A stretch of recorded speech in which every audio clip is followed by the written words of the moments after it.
Hey guys, എല്ലാവർക്കും Mallu film സ്റ്റോറീസിലേക്ക് സ്വാഗതം. ഇന്ന് നമ്മൾ പറയാൻ പോകുന്ന സിനിമ ഏതാണെന്ന് വെച്ചാൽ 2017 പുറത്തിറങ്ങിയ ദ ബ്രോസ് എന്ന കൊറിയൻ മൂവിയെ കുറിച്ചാണ്. കൊറിയൻ ആരാധകരുടെ ഏറ്റവും പ്രിയപ്പെട്ട നായകനായ ഡോൺ ലീ എന്ന് വിളിപ്പേരുള്ള മാഡം സോക്കിന്റെ ഒരു അടിപൊളി കോമഡി മൂവിയാണിത്. മൂവിയിലേക്ക് കടക്കുന്നതിന് മുമ്പ് ചാനൽ ഇനിയും സബ്സ്ക്രൈബ് ചെയ്യാത്തവരുണ്ടെങ്കിൽ സബ് ചെയ്യാൻ മറക്കല്ലേ.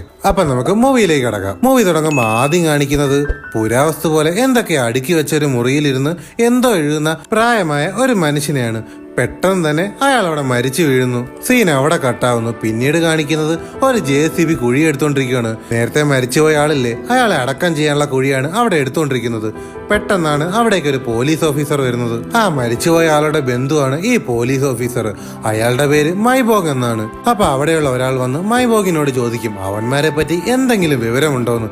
അപ്പോൾ അയാൾ പറയും എവിടുന്ന്, രണ്ടുപേരും എവിടെയാന്ന് ആർക്കും തന്നെ അറിയില്ല. അവര് പറയുന്നത് ആരെ കുറിച്ചാണെന്ന് വെച്ചാൽ ആ മരിച്ചുപോയ ആളുടെ 2 മക്കളെ പറ്റിയാണ്. പിന്നെ അടുത്ത സീനിൽ കാണിക്കുന്നത് നമ്മുടെ നായകനായ ലീയാണ്. അവനൊരു കോളേജിൽ ക്ലാസ് എടുത്തുകൊണ്ടിരിക്കുകയാണ്. കൊറിയൻ സാമ്രാജ്യത്തിന്റെ കാലഘട്ടത്തിൽ ഒരു സ്വാതന്ത്ര്യ സമര സേനാനി അയാളുടെ കുടുംബസ്വത്തായിരുന്ന സ്വർണ്ണബുദ്ധ പ്രതിമകൾ സ്വാതന്ത്ര്യ സമര പ്രസ്താവനത്തിന് വേണ്ടി സംഭാവന ചെയ്തു. പക്ഷേ അത് കൊണ്ടുപോകുന്ന വഴിയിൽ വെച്ച് ഒരു ജപ്പാനീസ് സൈനികൻ അയാളെ കുത്തി വീഴ്ത്തി. പക്ഷേ അയാൾ മരിക്കുന്ന വേളയിൽ പോലും അത് എവിടെയാ ഒളിപ്പിച്ചതെന്ന് ആരോടും പറഞ്ഞില്ല, സ്വന്തം മകനോട് പോലും. ഏകദേശം 5 ബില്യൺ വോൺ വീതം വില വരുന്ന 2 സ്വർണ്ണ ബുദ്ധ പ്രതിമകൾ ഇപ്പൊ എവിടെയോ കുഴിച്ചു മൂടി കിടപ്പുണ്ട്. അതിപ്പോ ഉള്ളത് മ്യാൻമാറിലുള്ള മഞ്ജു എന്ന സ്ഥലത്തെവിടെയോ ഉണ്ട്. അവന്റെ ഗ്ലാസ് നല്ല അടിപൊളി ആയതുകൊണ്ട് പിള്ളേരൊക്കെ ഗ്ലാസ്സിൽ നിറഞ്ഞിരിക്കുവാണ്. അപ്പോഴാണ് അവന്റെ ഫോണിലേക്ക് ഒരു മെസ്സേജ് വരുന്നത്. അവൻ ഓർഡർ ചെയ്ത എന്തോ ഒരു സാധനം എത്തി എന്നായിരുന്നു ആ മെസ്സേജ്. പിന്നീട് കാണിക്കുന്നത് ഒരു കമ്പനിയിൽ എന്തോ മീറ്റിംഗ് നടക്കുവാണ്. ഒരു ഹൈവേ നിർമ്മിക്കാനുള്ള പരിപാടിയിലാണ് അവർ. ആകെ റോഡ് ഉണ്ടാക്കാൻ 37 തുരങ്കം വേണം. ചെന്തങ് എന്ന് പേരുള്ള വലിയൊരു മല അവിടെ ഉണ്ട്. അതൊരു കുടുംബക്കാരുടെ വകയാണ്. അതിനെ ചുറ്റിപ്പോയാൽ നമുക്ക് കൃത്യസമയത്തിന് തന്നെ പണി തീർക്കാം. പക്ഷേ ചിലവ് കുറച്ച് കൂടുതലാണെന്ന് അവിടെ സംസാരിച്ചുകൊണ്ട് നിന്ന അയാൾ പറയും. അയാളുടെ പേരാണ് ജൂബോങ്. ഇതെല്ലാം കേട്ടിട്ട് അവിടെ ഇരിക്കുന്ന ഒരാൾ എഴുന്നേക്കും. എന്നിട്ട് അവിടെയുള്ള എല്ലാരോടും പറയും ആ കുന്നിനെ ചുറ്റി വളഞ്ഞ് റോഡ് പണിയേണ്ട ആവശ്യമൊന്നുമില്ല, അത് നല്ല ചെലവേറിയതാണ്. ആ മല തുരന്ന് ഒരു തുരങ്കമുണ്ടാക്കി അതിലെ റോഡ് പണിയാം. അതാവുമ്പോ ചെലവും അധികമാവില്ല. അത് മാത്രമല്ല പെട്ടെന്ന് തന്നെ നമുക്ക് ജോലി തീർക്കുകയും ചെയ്യാം. ഇവൻ പറയുന്നത് കേട്ട് നമ്മുടെ കമ്പനിയുടെ ഓണർ ജൂബോങ്ങിനെ വഴക്ക് പറയും. നിന്നോട് പറഞ്ഞതല്ലേ മാക്സിമം കമ്പനിക്ക് ലാഭം വരുന്ന രീതിയിലുള്ള പ്ലാൻ ഉണ്ടാക്കാൻ, എന്നിട്ട് നീ എന്തിനാ ഇങ്ങനെ ഒരു പ്ലാൻ വരച്ചത്? ഇതിനുള്ള വിശദീകരണം എനിക്ക് ഉടൻ തന്നെ വേണം, ഇല്ലെങ്കിൽ നിന്നെ കമ്പനിയിൽ നിന്ന് പുറത്താക്കുമെന്ന് ആ കമ്പനിയുടെ ഹെഡായ അയാൾ ജൂബോങ്ങിനോട് പറയും. പിന്നീട് കാണിക്കുന്നത് ലീയാണ്. അവൻ അവന്റെ കൂട്ടുകാരുമായി സംസാരിച്ചുകൊണ്ടിരിക്കുവാണ്. കുറച്ചു മുമ്പേ അവൻ ക്ലാസ് എടുത്തുകൊണ്ടിരുന്നപ്പോൾ അതിലൊരു പ്രതിമയുടെ കാര്യം പറഞ്ഞില്ലേ, ആ 2 സ്വർണ്ണ പ്രതിമകൾ മ്യാൻമാറിൽ എവിടെയോ ഉണ്ട്. അത് കണ്ടുപിടിച്ച് കോടീശ്വരനാവണം, അതാണ് നമ്മുടെ ലീയുടെ ലക്ഷ്യം. അങ്ങനെ ആ നിധി കണ്ടുപിടിക്കാൻ വേണ്ടി ഒരുപാട് ഉപകരണങ്ങളൊക്കെ മേടിച്ച് നമ്മുടെ ലീ കുറെ കാശ് കളയുന്നുണ്ട്. അതുകൊണ്ട് അവന്റെ കൂട്ടുകാർ അവനെ വഴക്ക് പറയുവാണ്. പെട്ടെന്നാണ് ലീ ആ വാർത്ത അറിയുന്നത്. മ്യാൻമാറിൽ വൻ യുദ്ധം നടക്കുവാണ്. അതുകൊണ്ട് നിധിയെന്നും പറഞ്ഞ് ഇപ്പോഴൊന്നും അങ്ങോട്ട് പോവാൻ പറ്റത്തില്ല. അങ്ങനെ ലീ ആകെ കിളിപോയിരിക്കുന്ന അതേ സമയത്താണ് അവന്റെ ഫോണിലേക്ക് ഒരു മെസ്സേജ് വരുന്നത്. അവന്റെ അച്ഛൻ മരിച്ചുപോയി എന്നായിരുന്നു ആ മെസ്സേജിലുള്ളത്. അതേസമയം ജൂബോങ്ങിനും അതേ സെയിം മെസ്സേജ് വരുന്നു. ലീയും ജൂബോങ്ങും സഹോദരങ്ങളാണ്. ഇതേസമയം ലീ ആവട്ടെ അച്ഛന് ചാവാൻ കണ്ട നേരം എന്നും പറഞ്ഞ് അപ്പൊ തന്നെ ബസ്സിൽ കയറി അവന്റെ നാട്ടിലേക്ക് പോകും. ഇതേസമയം ജൂബോങ്ങും അങ്ങോട്ട് വരുന്നുണ്ടായിരുന്നു. അങ്ങനെ വഴിയിൽ വെച്ച് അവർ തമ്മിൽ കണ്ട് കാറിൽ ഒരുമിച്ച് അവരെ നാട്ടിലേക്ക് പോകും. ലീയും ജൂബോങ്ങും അങ്ങട്ടെ തമ്മിൽ എപ്പോ കണ്ടാലും അപ്പൊ അടി തുടങ്ങും. അങ്ങനെ കാറിൽ കയറിയ ഉടനെ ഓരോന്ന് പറഞ്ഞു രണ്ടും തമ്മിൽ അടി കൂടാൻ തുടങ്ങും. അങ്ങനെ നിയന്ത്രണം തെറ്റി കാർ എന്തിലോ ഇടിക്കും. അങ്ങനെ എന്തിലാ ഇടിച്ചെന്നറിയാൻ വേണ്ടി അവന്മാർ രണ്ടും കൂടെ കാറിൽ നിന്നിറങ്ങി അവിടെ എല്ലാം നോക്കും. അപ്പോഴാണ് ഒരു പെണ്ണ് അവിടെ കിടക്കുന്നത് അവന്മാർ കാണുന്നത്. ലീ ആവട്ടെ അപ്പൊ തന്നെ പോലീസിനെ വിളിക്കും. എന്നാൽ ജൂബോങ് അതിന് സമ്മതിക്കില്ല. അങ്ങനെ അവന്മാർ രണ്ടും കൂടെ ആ പെണ്ണിനെ എടുത്ത് കാറിൽ കയറ്റി ഹോസ്പിറ്റലിലേക്ക് കൊണ്ടുപോകും. പെട്ടെന്നാണ് ആ പെണ്ണിന് ബോധം വന്നത്. അങ്ങനെ ലീ അവരോട് ചോദിക്കും നിങ്ങൾക്ക് കുഴപ്പമൊന്നുമില്ലല്ലേ എന്ന്. എന്നാൽ ആ പെണ്ണിനാകട്ടെ അവൾ ആരാണെന്ന് പോലും തിരിച്ചറിയാൻ വയ്യായിരുന്നു. അവളെ പേരോ സ്ഥലമോ വീടോ ഒന്നും തന്നെ അവൾക്ക് ഓർമ്മയില്ലായിരുന്നു. അവന്മാർ കരുതും ആക്സിഡന്റിൽ അവളുടെ ഓർമ്മ നഷ്ടപ്പെട്ടതാണെന്ന്. അങ്ങനെ അവന്മാർ ആ പെണ്ണിനോട് ചോദിക്കും നിങ്ങൾക്ക് എവിടെയാ പോകേണ്ടത്, ഞങ്ങൾ അവിടെ കൊണ്ടാക്കാമെന്ന്. എന്നാൽ ആ പെണ്ണിന് ഒന്നും ഓർമ്മയില്ലാത്തത് കൊണ്ട് തന്നെ അവൾ അവരോട് പറയും നിങ്ങൾ എവിടെ പോകുന്നോ അവിടെയും എന്നെ കൊണ്ടുപോകാൻ. ഇതും പറഞ്ഞ് അവൾ ചിരിച്ചോണ്ട് പിച്ചും പേയും എന്തൊക്കെയോ പറയാൻ തുടങ്ങുന്നു. ഇത് കണ്ട ലീ പറയും ആക്സിഡന്റിൽ ഇവളെ കിളി പോയെന്നാ തോന്നുന്നത്, അതുകൊണ്ട് തന്നെ ഇവളെ എങ്ങനെയും കാറിൽ നിന്ന് ഇറക്കി വിടണം. അങ്ങനെ അവിടെ ഒരു വഴിയരികിൽ അവളെ ഇറക്കി വിട്ടിട്ട് അവളോട് ലീ പറയും എന്തേലും ആവശ്യമുണ്ടെങ്കിൽ ഈ നമ്പറിൽ വിളിച്ചാൽ മതി എന്നും പറഞ്ഞ് അവന്റെ നമ്പരും കൊടുക്കും. അങ്ങനെ അതെല്ലാം കഴിഞ്ഞ് അവന്മാർ രണ്ടും കൂടെ വീട്ടിലേക്ക് തിരിച്ചെത്തുന്നു. സിനിമയുടെ തുടക്കത്തിൽ ജൂബോങ്ങിന്റെ ഓഫീസിൽ ഒരു റോഡ് പണിയുന്ന കാര്യം പറയുന്നില്ലേ, ആ റോഡ് വരുന്നത് ഇവന്മാരുടെ വീട് നിൽക്കുന്ന ഈ സ്ഥലത്തൂടെയാണ്. അതുകൊണ്ടാണ് ജീബോങ് റോഡ് വേറെ വഴിയിലൂടെയുള്ള പ്ലാൻ വരച്ചു വെച്ചത്. അങ്ങനെ അവന്മാർ രണ്ടും വീട്ടിലെത്തുമ്പോഴാണ് പെട്ടെന്നൊരു ഫ്ലാഷ് ബാക്ക് കാണിക്കുന്നത്. അമ്മ മരിച്ചതറിഞ്ഞ് വീട്ടിലെത്തിയതാണ് ലീയും ജീബോങ്ങും. ചടങ്ങുകളെല്ലാം കഴിഞ്ഞപ്പോഴാണ് അവന്മാർ രണ്ടും എത്തിയത്. അതുകൊണ്ട് തന്നെ ആ കുടുംബത്തിലെ ആരും അവന്മാരെ വീട്ടിലേക്ക് കയറാൻ അനുവദിച്ചില്ല. മക്കളില്ലാതെയാണോ ഒരമ്മയെ അടക്കം ചെയ്തെന്ന് അവന്മാർ അവരോട് ചോദിക്കുന്നു. ഇത് കേട്ട് അവർ പറയുന്നു, നിന്നെയൊക്കെ ഫോൺ വിളിച്ചാൽ നീ ഒന്നും എടുക്കത്തില്ലല്ലോ.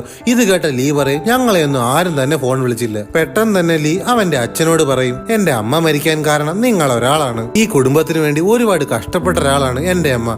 എന്നിട്ടും അവർക്കൊരു അസുഖം വന്നപ്പോൾ നിങ്ങൾ ഹോസ്പിറ്റലിൽ കൊണ്ടുപോയില്ല. ഇതും പറഞ്ഞ് അവിടെ കിടന്ന കുറച്ച് മണ്ണെടുത്ത് അവന്റെ അച്ഛനെ എറിയുന്നു. ഇത് കണ്ടതും ആ കുടുംബത്തിലുള്ള എല്ലാരും കൂടെ അവന്മാരെ രണ്ടുപേരെ എടുത്തിട്ടടിക്കുന്നു. അന്നാ വീട് വിട്ടതാണ് അവന്മാർ രണ്ടുപേരും. പിന്നെ ഇപ്പോഴാണ് വീട്ടിലേക്ക് വരുന്നത്. അപ്പോഴാണ് വീട്ടിൽ നിന്ന് ആ വീട്ടിലെ മുതിർന്ന ഒരാൾ ഇറങ്ങി വന്നിട്ട്, വന്നോ രണ്ടുപേരും, കഴിഞ്ഞ ഭരണത്തിൽ ഉണ്ടാക്കി വെച്ച പ്രശ്നങ്ങളെല്ലാം അറിയാമല്ലോ, ഇനി അടുത്ത പ്രശ്നം ഉണ്ടാക്കാൻ വന്നേക്കുവാണോ രണ്ടുപേരും. എന്നാൽ ലീയും ജീബോഗും ആകട്ടെ ഒന്നും മിണ്ടാതെ വീട്ടിനകത്തേക്ക് പോകുന്നു. അങ്ങനെ വീട്ടിനകത്തേക്ക് എന്ന ലീയും ജീബോഗും തന്റെ അച്ഛന്റെ ശരീരം കാണുന്നു. അപ്പോഴാണ് അവന്റെ കസിനായ മൈബോങ് അങ്ങോട്ട് വന്ന് അവന്മാരെ രണ്ടുപേരെ ആശ്വസിപ്പിക്കുന്നത്. എന്നാൽ ലീയും ജീബോങ്ങും ആവട്ടെ അവനെ മൈൻഡ് പോലും ചെയ്യില്ല. അതിനുശേഷം ചടങ്ങിന് ധരിക്കാനുള്ള ഒരു ഡ്രസ്സ് ലീക്കും ജീബോങ്ങിനും അവിടെയുള്ള ഒരാൾ കൊടുക്കുന്നു. ആ ഡ്രസ്സ് കണ്ടതും ലീ അപ്പൊ തന്നെ ഇതൊന്നും എന്നെ കൊണ്ട് ഇടാൻ പറ്റില്ലെന്നും പറഞ്ഞ് അവൻ തട്ടിത്തെറിപ്പിക്കുന്നു. അങ്ങനെ അന്ന് രാത്രി ഉറങ്ങാൻ കിടന്നപ്പോഴാണ് ലീയെ അന്ന് ആ വണ്ടി ഇടിച്ച പെണ്ണ് വിളിക്കുന്നത്. എന്നിട്ട് അവനോട് പറയും, നീയൊക്കെ എന്നെ എന്താ ചെയ്തത്? എനിക്കാണെങ്കിൽ ഒന്നും തന്നെ ഓർമ്മ വരുന്നില്ല. ഞാൻ ഈ റോഡിൽ കൂടി അങ്ങോട്ടും ഇങ്ങോട്ടും നടക്കുക. പെട്ടെന്ന് അവിടെ കറണ്ട് പോയി അവിടെയെല്ലാം കാറ്റടിക്കാൻ തുടങ്ങും. പുറത്ത് ആരോ നിൽക്കുന്നുണ്ടെന്ന് അവന്മാർക്ക് മനസ്സിലായി. പുറത്തേക്ക് ഇറങ്ങിയപ്പോൾ അവന്മാർ കണ്ടത് ഒരാൾ അവിടെ വന്ന് എന്തൊക്കെ കാണിച്ചു കൂട്ടുവാണ്. ഇത് കണ്ടതും ലീ അയാളോട് പറയും, രാത്രി മനുഷ്യന്റെ ഓർക്കം കളയാൻ കുറെ പ്രാന്തന്മാർ ഇറങ്ങിക്കോളും എന്നും പറഞ്ഞ് ലീ അകത്തോട്ട് പോകും. അപ്പോഴാണ് ആ കുടുംബത്തിലെ രണ്ടുപേർ വന്ന് അയാളോട് നിങ്ങൾ ആരാന്ന് ചോദിക്കുന്നത്. ഇത് കേട്ടതും അയാൾ പറയും, ഈ കുടുംബത്തിന് എന്തോ രണ്ട് ദുഷ്ടശക്തികൾ വന്നിട്ടുണ്ട്. ഞാനൊരു സന്യാസിയാണ്. ഞാനിവിടെ ഉണ്ടെങ്കിൽ ആ ദുഷ്ടശക്തികളെ ഞാൻ ഒഴിപ്പിച്ചു തരാമെന്ന് അവരോട് പറയും. എനിക്ക് താമസിക്കാൻ സ്ഥലവും ആഹാരവും തന്നാൽ ഞാൻ ആ പ്രേതത്തെ പിടിക്കാമെന്ന് അവരോട് പറയും. അത് കേട്ടതും അവർ സമ്മതിക്കും. അങ്ങനെ രാത്രി ലീ ചുമ്മാ നടക്കാനായി പുറത്തേക്ക് ഇറങ്ങുമ്പോഴാണ് അന്ന് വണ്ടി ഇടിച്ച ആ പെണ്ണ് അവിടെ മതിലിന്റെ മണ്ടയിൽ ഒരു കൊടയും പിടിച്ചിരിക്കുന്നത്. ഇത് കണ്ടതും ലീ ചോദിക്കും, റോറ നീ എന്തിനാ ഇവിടെ കയറിയിരിക്കുന്നതെന്ന്. ഇത് കേട്ടതും അവൾ പറയും, എന്റെ പേര് റോറ എന്നാണ്. നിങ്ങൾക്ക് എങ്ങനെ അറിയാം? അന്ന് വണ്ടി ഇടിച്ചപ്പോൾ നിങ്ങളുടെ കയ്യിൽ നിന്നൊരു കാർഡ് കിട്ടി, അതിൽ റോറ എന്നാ എഴുതിയിരിക്കുന്നത്. അതുകൊണ്ട് ഞാൻ മനസ്സിലാക്കി നിങ്ങളുടെ പേര് റോറ എന്നാണ്. അങ്ങനെ അവർ ഓരോന്നും പറഞ്ഞ് സംസാരിച്ചുകൊണ്ട് നടക്കുമ്പോഴാണ് അവൾ പെട്ടെന്ന് അവനോട് പറയുന്നത്, എനിക്ക് ഊഞ്ഞാലാടണമെന്ന്. അങ്ങനെ ലീ അവളെ ഊഞ്ഞാലാട്ടി കൊടുക്കും. അങ്ങനെ അതൊക്കെ കഴിഞ്ഞ് അവർ സംസാരിച്ചുകൊണ്ടിരിക്കുമ്പോൾ റോറ അവനോട് ചോദിക്കും, നിന്റെ ജീവിത ലക്ഷ്യം എന്താണെന്ന്. ഇത് കേട്ടതും ലീ പറയും, 2 വിലപിടിപ്പുള്ള സാധനങ്ങൾ കാണാതായിട്ടുണ്ട്, അത് കണ്ടുപിടിക്കണം, അതാണ് എന്റെ ലക്ഷ്യമെന്ന് പറയും. ഇത് കേട്ടതും റോറ അവനോട് പറയും, ആ 2 ബുദ്ധ പ്രതിമകൾ അതല്ലേ? അതെങ്ങനെ നിനക്കറിയാമെന്ന് ലീ അവളോട് ചോദിക്കുന്നു. അവൾ പറയും, എനിക്കറിയില്ല, എന്റെ വായിൽ പെട്ടെന്ന് വന്നു, ഞാൻ അങ്ങനെ പറഞ്ഞു. ഇത് കേട്ട് ലീ പറയും, നീ ചിലപ്പോ വല്ല മ്യൂസിയത്തിലുമായിരിക്കും ജോലി ചെയ്തോണ്ടിരുന്നത്, നിന്റെ ഓർമ്മ പയ്യെ തിരിച്ചു വരുമായിരിക്കുമെന്ന് ലീ അവളോട് പറയും. ചിലപ്പോ അങ്ങനെയാവും. പിന്നെ ആ വിഗ്രഹങ്ങൾ വേറെ എവിടെയുമല്ല ഉള്ളത്, നിന്റെ ഈ വീട്ടിൽ തന്നെ ഉണ്ടത്. അത് ഇവിടെയൊന്നുമല്ല, അതങ്ങ് മ്യാൻമാറിലാണുള്ളത്. ഇത് കേട്ട് അവള് പറയും, അല്ല അത് ഇവിടെ തന്നെയുണ്ട്, നിന്റെ ഈ വീട് നിൽക്കുന്ന സ്ഥലത്ത് തന്നെ അതുണ്ട്. അതിനെപ്പറ്റി ആർക്കും അറിയാത്ത കുറെ രഹസ്യങ്ങൾ എനിക്കറിയാമെന്നും പറഞ്ഞ് അവൾ ലീക്ക് എന്തൊക്കെയോ പറഞ്ഞു കൊടുക്കുന്നു. ഇത് കേട്ടതും ലീക്ക് അവൾ പറയുന്നതിലും കാര്യമുണ്ടെന്ന് തോന്നി. അങ്ങനെ ലീ ഓടി വീട്ടിലെത്തി അവിടെ എല്ലാം നോക്കും. പണ്ടാരം കിളവന്മാര് ഇത്രയും വലിയ വീടുണ്ടാക്കി വെച്ചേക്കുക, ഇതിലെവിടെയാ സ്വർണം? ഞാൻ എവിടെ കിടന്ന് നോക്കാനാ? ലീ അപ്പൊ തന്നെ അവന്റെ കൂട്ടുകാരെ വിളിച്ചിട്ട് പറയും, നാളെ സാധനങ്ങളുമായി പെട്ടെന്ന് തന്നെ ഇവിടെ എത്തണമെന്ന്. അങ്ങനെ അടുത്ത ദിവസം ഉറക്കമണിയേറ്റ് വന്ന ജൂബോങ് കാണുന്നത് പരമ്പരാഗത വസ്ത്രമൊക്കെ ഇട്ട് നിൽക്കുന്ന ലീയാണ്. ഇത് കണ്ട് ജീബോങ് അവനോട് ചോദിക്കും, നീ ഈ കോമാളി വേഷം കെട്ടി എങ്ങോട്ട് പോവുകയാണെന്ന്. സ്വർണം തപ്പണയിൽ ആ വീട്ടിലെ കിളവന്മാരെയെല്ലാം വളച്ച് വശത്താക്കണമെന്ന് അവന് മനസ്സിലായി. അങ്ങനെ അവരെ സോപ്പിടാൻ വേണ്ടിയാണ് അവൻ ഈ വസ്ത്രമൊക്കെ ഇട്ട് അവിടെ നിൽക്കുന്നത്. ചത്താലും ഇമാതിരി വേഷമൊന്നും ഞാൻ ഇടില്ലെന്ന് ജൂബോങ് അവനോട് പറയുന്നു. അപ്പോഴാണ് ജൂബോങ്ങിനെ അന്വേഷിച്ച് അവന്റെ ഓഫീസിലെ ഒരു പെൺകുട്ടി അങ്ങോട്ട് വരുന്നത്. അവിടെ എത്തി അവൾക്ക് കാര്യങ്ങളെല്ലാം മനസ്സിലായി. ഈ വീട് നിൽക്കുന്ന സ്ഥലത്തൂടെയാണ് കമ്പനി പറഞ്ഞ ആ റോഡ് പോകാൻ. സ്വന്തം കുടുംബത്തിന്റെ സ്ഥലം പോകാതിരിക്കാനാണ് ജൂബോങ് റോഡിന്റെ പ്ലാൻ വേറെ വഴിയിലൂടെ തിരിച്ചു വിട്ടത്. അവൾ അപ്പൊ തന്നെ ഇതെല്ലാം അവളുടെ കമ്പനി ഹെഡിനെ അറിയിക്കുന്നു. കമ്പനി ഹെഡ് അപ്പൊ തന്നെ ജൂബോങ്ങിനെ വിളിക്കുന്നു. നീ ആ വീട്ടുകാരനായിരുന്നില്ലേ, നിനക്ക് ഞാനൊരു ഓഫർ തരാം. അവിടെയുള്ള എല്ലാരെയും ഒഴിഞ്ഞു പോകാനുള്ള സമ്മതപത്രം നീ ഒപ്പിട്ട് മേടിച്ചാൽ നിനക്ക് ജർമ്മനിയിൽ നല്ലൊരു ജോലി ഞാൻ ശരിയാക്കി തരാമെന്ന് അവന്റെ ഹെഡ് അവനോട് പറയും. ഇത് കേട്ടതും ജൂബോങ് സന്തോഷം കൊണ്ട് തുള്ളിച്ചാടാൻ തുടങ്ങി. ലീയെ പോലെ തന്നെ താനും ഇനി വീട്ടുകാരെ സോപ്പിടണമെന്ന് ജൂബോങ്ങിന് മനസ്സിലായി. അപ്പോഴാണ് റോറ അവിടെ ഇരിക്കുന്നത് ജൂബോങ് കാണുന്നത്. അവൾ അവനോട് പറയും എനിക്ക് ഊഞ്ഞാലാടണമെന്ന്. അങ്ങനെ ജൂബോങ് അവളെയും കൊണ്ട് ഊഞ്ഞാലാട്ടാൻ പോകും. ഏത് നേരത്താണോ എന്തോ ഈ കിളി പോയവളെ വണ്ടി ഇടിച്ചിടാൻ തോന്നിയെന്ന് ജൂബോങ് സ്വയം പറയുന്നു. അപ്പോഴേക്കും ലീയുടെ കൂട്ടുകാർ നിധി കണ്ടുപിടിക്കുന്ന സാധനങ്ങളുമായി അവിടെ എത്തിയിരുന്നു. ഇതേസമയം ജൂബോങ് കുടുംബത്തിന്റെ ചരിത്രം മൊത്തം ഇരുന്ന് കാണാതെ പഠിക്കുവാണ്. എന്നിട്ട് ലീ ധരിച്ച പോലുള്ള ആ പരമ്പരാഗത ഡ്രസ്സും ഇട്ട് മൈബോങ്ങും അങ്ങോട്ട് വരും. എന്നിട്ട് അവിടെയുള്ള എല്ലാവരോടും കുടുംബ ചരിത്രങ്ങളൊക്കെ പറഞ്ഞ് അവൻ എല്ലാരെയും കയ്യിലെടുക്കാൻ ശ്രമിക്കുന്നു. അങ്ങനെ എല്ലാവരോടും ഓരോന്ന് പറഞ്ഞ് കരഞ്ഞും കാല് പിടിച്ചും കുടുംബത്തിൽ നിന്ന് ഓരോരുത്തരുടെ സമ്മതപത്രം അവൻ ഒപ്പിട്ട് വാങ്ങുന്നു. ഇതേ സമയം ആ മെഷീനും കൊണ്ട് ആ വീടും പറമ്പും എല്ലാം തപ്പിക്കൊണ്ടിരിക്കുകയാണ് ലീ. അപ്പോഴാണ് കുടുംബത്തിലെ ഒരാൾ വന്നിട്ട് ഇതെന്ത് മെഷീനാടാന്ന് അവനോട് ചോദിക്കുന്നത്. അവൻ പറയും ഇത് പുല്ല് വെട്ടാനുള്ള മെഷീനാണെന്ന്. അങ്ങനെ അവിടെ എല്ലാം തപ്പുന്ന അവന് അവിടെ നിന്നൊരു പാത്രം ലഭിക്കുന്നു. പക്ഷെ ആ പാത്രത്തിൽ ഒരു പഴയ ഫോൺ മാത്രമേ ഉണ്ടായിരുന്നുള്ളൂ. അങ്ങനെ ലീ ആ ഫോൺ എടുത്തോണ്ട് പോയി പരിശോധിക്കുന്നു. ഈ ഫോൺ പണ്ട് അവൻ അവന്റെ അമ്മയ്ക്ക് വാങ്ങിക്കൊടുത്തതാണെന്ന് അവന് മനസ്സിലായി. അപ്പോഴാണ് ജൂബോങ് വന്ന് ആ റൂമിൽ എന്തോ ഒളിപ്പിച്ചു വെക്കുന്നത് അവൻ കാണുന്നത്. അതെന്താണെന്ന് അവൻ എടുത്തു നോക്കും. കള്ള തെണ്ടി അനിയൻ റോഡ് പണിയുമായി ഇപ്പൊ അവൻ ഇതിലെ വന്നു കഴിഞ്ഞാൽ എന്റെ നിധി എടുക്കൽ ഒന്നും നടക്കില്ല.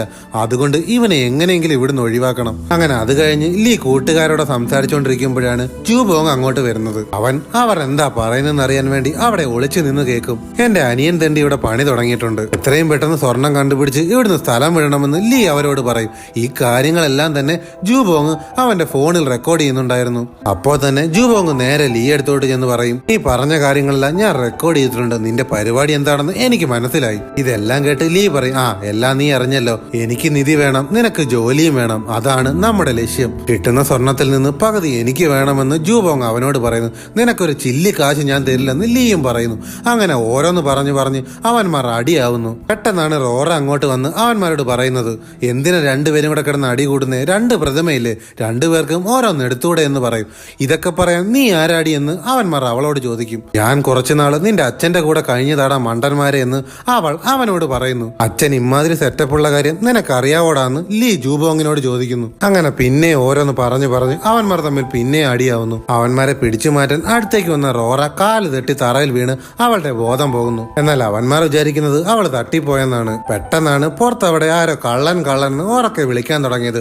അതേസമയം ഇവന്മാർ ഒരു പായെടുത്ത് അവളെ മറച്ചിട്ടിട്ട് അവിടുന്ന് അപ്പൊ തന്നെ കള്ളനെ പിടിക്കാൻ അങ്ങോട്ട് ഓടും. കള്ളൻ വേറെ ആരുമല്ല, ആ സന്യാസിയായിരുന്നു കള്ളൻ. ഞാനിന്ന് മോഷ്ടിക്കാൻ വന്നതല്ലേ എന്ന് അയാൾ അവരോട് പറയുന്നുണ്ട്.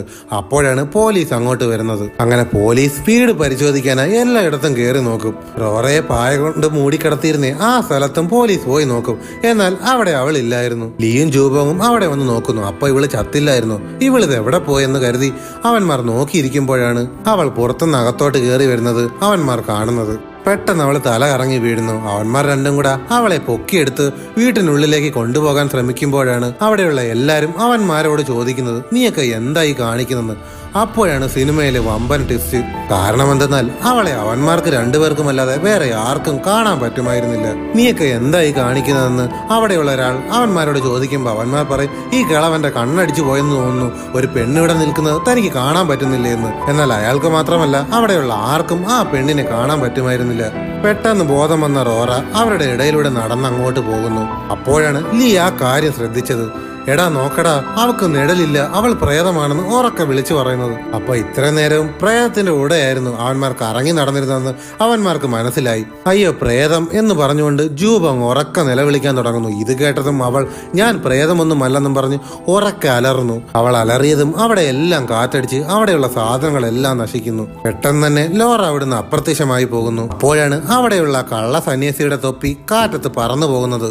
ആ സന്യാസി മറ്റാരുമല്ലായിരുന്നു. ആ സന്യാസി പണ്ട് ഈ കുടുംബത്തിൽ നിന്ന് ഒളിച്ചോടിപ്പോയ ഒരാളായിരുന്നു. സത്യത്തിൽ ലീയുടെ അച്ഛന്റെ സ്ഥാനത്ത് ഇരിക്കേണ്ട ആളായിരുന്നു ഇത്. അതിന് പകരക്കാരൻ ഇല്ലാത്തത് കൊണ്ടാണ് ലീയുടെ അച്ഛനെ അവർ ദത്തെടുക്കുന്നതും ആ സ്ഥാനത്തേക്ക് ഇരുത്തുന്നതും. ആ കുടുംബത്തിലെ പ്രായമായ ഒരാൾ ഈ കാര്യങ്ങളെല്ലാം ലീയോട് ജൂബോങ്ങിനോടും പറയുന്നു. അങ്ങനെ അടുത്ത ദിവസം തന്നെ നമ്മുടെ ലീ ആവട്ടെ ആ വീട്ടിലെ പഴയ സാധനങ്ങളെല്ലാം അടിച്ചു മാറ്റി അപ്പൊ തന്നെ അവിടുന്ന് സ്ഥലം വിടുന്നു. എന്ത് ചെയ്യണമെന്നറിയാതെ അവന്റെ കുടുംബക്കാർ മൊത്തം ഇരിക്കുമ്പോഴാണ് ജൂബോങ് അങ്ങോട്ട് വന്ന് പറയുന്നത്, അവനെ ഞാൻ കണ്ടുപിടിച്ച് തരാം, പകരം ഞാൻ പറയുന്ന എഗ്രിമെന്റിൽ നിങ്ങൾ ഒപ്പിട്ട് തരണമെന്ന്.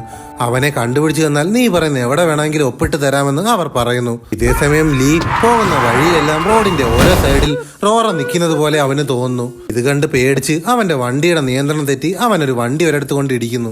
അപ്പോഴേക്കും ജൂബോങ് അവിടെ എത്തുന്നു. അങ്ങനെ ലീ വീണ്ടും അവന്റെ വീട്ടിലെത്തുന്നു. സാധനം അടിച്ചുകൊണ്ട് പോയതിന് എല്ലാരും കൂടെ അവനെ വളഞ്ഞു നിന്ന് ചീത്ത വിളിച്ചോണ്ടിരിക്കുകയാണ്. അങ്ങനെ ഇതെല്ലാം കഴിഞ്ഞ് റൂമിലേക്ക് പോകുന്ന ജൂബോങ് ലീയുടെ റൂമിൽ കുറെ പഴയ സാധനങ്ങൾ ഇരിക്കുന്ന കാണുന്നു. അതിലൊരു ഫോണും ഇരിക്കുന്നുണ്ട്. ആ ഫോണിൽ എന്താ ഉള്ളതെന്ന് അറിയാൻ വേണ്ടി അവൻ ആ ഫോൺ ചാർജ് ചെയ്ത് നോക്കാൻ തീരുമാനിക്കും. ഇതേസമയം അടിച്ചു മാറ്റിക്കൊണ്ടുപോയി ഓരോ സാധനങ്ങൾ അതേ സ്ഥലത്ത് തിരിച്ചു വെച്ചുകൊണ്ടിരിക്കുകയാണ് ലീ.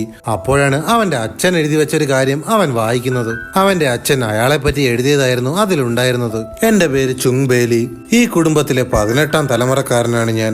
എന്റെ ഭാര്യയുമായി ബന്ധപ്പെട്ട കാര്യങ്ങളാണ് ഞാൻ ഇവിടെ പറയാൻ പോകുന്നത്. കുടുംബത്തിലെ രീതികൾ ഇഷ്ടപ്പെടാതിരുന്ന ഞങ്ങളുടെ മകൻ ഈ വീട് ഉപേക്ഷിച്ചു പോയി. പതുക്കെ എന്റെ ഭാര്യയുടെ ഓർമ്മകൾ അവക്ക് നഷ്ടമാകാൻ തുടങ്ങി. കുടുംബത്തിലെ ആചാരപ്രകാരം ഈ കുടുംബത്തിൽ നിന്ന് പുറത്തു പോകാൻ ഞങ്ങൾക്ക് അനുവാദമില്ലായിരുന്നു. ഞാൻ അവളെയും കൊണ്ട് ഹോസ്പിറ്റലിലൊക്കെ പോകാൻ തീരുമാനിച്ചു. എന്നാൽ കുടുംബത്തിലെ നിയമങ്ങൾ തെറ്റിക്കാൻ അവൾക്ക് സമ്മതമില്ലായിരുന്നു. അങ്ങനെ അവളുടെ ഓർമ്മകൾ ഓരോ ദിവസവും നശിച്ചു തുടങ്ങി. പയ്യെ പയ്യെ അവൾ എന്നെയും മറന്നു തുടങ്ങി. ഒടുവിൽ അവൾക്ക് 2 മക്കളുണ്ടെന്ന് പോലും അവൾക്ക് ഓർമ്മയില്ലായിരുന്നു. അങ്ങനെ ഒരു ദിവസം അവൾ പോയി. അവൾ മരിക്കുന്നത് വരെ ഞാൻ നല്ല സന്തോഷത്തിലായിരുന്നു. എന്നാൽ അവളുടെ മരണം അറിഞ്ഞ് അവളുടെ മക്കൾ ഇവിടെ എത്തിക്കഴിഞ്ഞാൽ എനിക്ക് പറ്റിയതുപോലെ അവരും ഈ കുടുംബത്തിൽ പെട്ടുപോകും. എനിക്ക് വന്ന അവസ്ഥ എന്റെ മക്കൾക്ക് വരാൻ പാടില്ല. അതുകൊണ്ടാണ് അവളുടെ മരണം ഞാൻ എന്റെ മക്കളെ അറിയിക്കാതിരുന്നത്. മക്കളുടെ നമ്പർ കുടുംബത്തിലുള്ളവർ ചോദിച്ചപ്പോൾ ഞാൻ എന്റെ ഭാര്യയുടെ നമ്പർ അവർക്ക് കൊടുത്തിട്ട് അവളുടെ ഫോൺ ഒരു പാത്രത്തിലാക്കി ഒരു സ്ഥലത്ത് ഒളിപ്പിച്ചു വെച്ചു. ഞാൻ ജീവിച്ചതുപോലെ എന്റെ മക്കൾ ഈ ജയിലിൽ ജീവിക്കാൻ പാടില്ല. അതുകൊണ്ടാണ് ഞാൻ അങ്ങനെയൊക്കെ ചെയ്തത്. ഇത്രയുമായിരുന്നു അതിൽ ലീയുടെ അച്ഛൻ എഴുതി വെച്ചിരുന്നത്. ഇതെല്ലാം വായിച്ചതും ലീക്ക് സങ്കടം സഹിക്കാൻ വയ്യാതെയായി. അപ്പോഴാണ് ജൂബോങ് അങ്ങോട്ട് ഓടി വന്ന് അവനോടൊരു കാര്യം പറയുന്നു. എടാ, നമ്മൾ എന്താ ഇക്കാര്യം ഇതുവരെ മനസ്സിലാക്കാഞ്ഞത്? നീ എന്ത് കാര്യമായി പറയുന്നത്? അപ്പോഴാണ് അവന്റെ അമ്മയുടെ ഫോണിലെ ഒരു ഫോട്ടോ ലീക്ക് ജൂബോങ് കാണിച്ചു കൊടുക്കുന്നു. ആ ഫോട്ടോയിലുള്ളത് റോറയായിരുന്നു. അപ്പോഴാണ് അവർക്ക് മനസ്സിലാവുന്നത് റോറ മറ്റാരുമല്ല, അത് അവരുടെ അമ്മയായിരുന്നു. അങ്ങനെ അവന്മാർ അപ്പൊ തന്നെ പുറത്തിറങ്ങി അമ്മയെന്ന് വിളിച്ച് അവിടെയെല്ലാം നോക്കാൻ തുടങ്ങി. എന്നാൽ അവിടെയെങ്ങും ആരുമില്ലായിരുന്നു. അപ്പോഴേക്കും ലീയുടെ അച്ഛനെ അടക്കുന്ന ചടങ്ങ് അവിടെ തുടങ്ങിയിരുന്നു. ലീയും ജൂബോങ്ങും അങ്ങോട്ട് വരും. അമ്മയോടൊപ്പമുള്ള ഫോട്ടോ അവർ അച്ഛന്റെ കുഴിയിൽ വെക്കുന്നു. ജീവിച്ചിരുന്നപ്പോൾ അവൻ ചെയ്ത തെറ്റുകളെല്ലാം ഏറ്റുപറഞ്ഞ് അവൻ അവന്റെ അച്ഛനോട് മാപ്പ് ചോദിക്കുന്നു. അങ്ങനെ ചടങ്ങുകളെല്ലാം കഴിഞ്ഞ് എല്ലാരും പോയി. അപ്പോഴാണ് ജൂബോങ് ഉറക്കെ പറഞ്ഞു കരയാൻ തുടങ്ങുന്നത്. ഇവിടുത്തെ എഗ്രിമെന്റ് എല്ലാം ഞാൻ കൊടുത്തുപോയി. ഉടനെ തന്നെ ഈ സ്ഥലം നമുക്ക് നഷ്ടപ്പെടും. അമ്മയുടെ പ്രിയപ്പെട്ട സ്ഥലമാണിത്. ഇതൊരിക്കലും നഷ്ടപ്പെടാൻ പാടില്ല. അപ്പോഴാണ് ലീ കുറെ ചെടികൾ അവിടെ നിൽക്കുന്നത് കാണുന്നത്. ആ ചെടികളെല്ലാം തന്നെ വംശനാശം വന്നതായിരുന്നു. അപ്പോഴാണ് ലീയുടെ തലയിൽ ഒരു ഐഡിയ ഉദിക്കുന്നത്. അവൻ അപ്പൊ തന്നെ ഇക്കാര്യം ഗവൺമെന്റിനെ അറിയിക്കും. അത് മാത്രവുമല്ല, ആ ചെടി കണ്ടെത്തിയ വിവരം അവർ വലിയ വാർത്തയാക്കുന്നു. അതുകൊണ്ട് തന്നെ വംശനാശം വന്നൊരു ചെടി നിൽക്കുന്ന സ്ഥലത്തൂടെ റോഡ് പോകാൻ ഗവൺമെന്റ് സമ്മതിക്കില്ല. അങ്ങനെ അവന്റെ അമ്മ സ്ഥിരം ഊഞ്ഞാലാടുന്ന ആ ഊഞ്ഞാലിന്റെ സ്ഥലത്ത് നിന്ന് അവർ സംസാരിച്ചുകൊണ്ടിരിക്കുകയാണ്. എന്നിട്ട് അവർ വീട്ടിലേക്ക് നടന്നു പോകും. അപ്പോഴാണ് നമ്മളെ ആ കാഴ്ച കാണിക്കുന്നത്. ആ നിധി ഉണ്ടായിരുന്നത് വേറെ എങ്ങുമല്ല, ആ ഊഞ്ഞാലിരിക്കുന്ന ആ സ്ഥലത്ത് തന്നെയായിരുന്നു. അത് മനസ്സിലാക്കി കൊടുക്കാൻ വേണ്ടിയാണ് അവന്റെ അമ്മ എപ്പോഴും വന്ന് ഊഞ്ഞാലാടണമെന്ന് പറഞ്ഞത്. എന്നാൽ ആ മണ്ടന്മാർക്ക് അത് ഇതുവരെ മനസ്സിലായിട്ടില്ല. ഇത്രയും കാണിച്ചുകൊണ്ട് സിനിമ ഇവിടെ അവസാനിക്കുന്നു. സിനിമ എല്ലാവർക്കും ഇഷ്ടപ്പെട്ടെന്ന് കരുതുന്നു. ഇഷ്ടപ്പെട്ടാൽ ലൈക്ക് ചെയ്യുക, ഷെയർ ചെയ്യുക, സബ്സ്ക്രൈബ് ചെയ്യുക.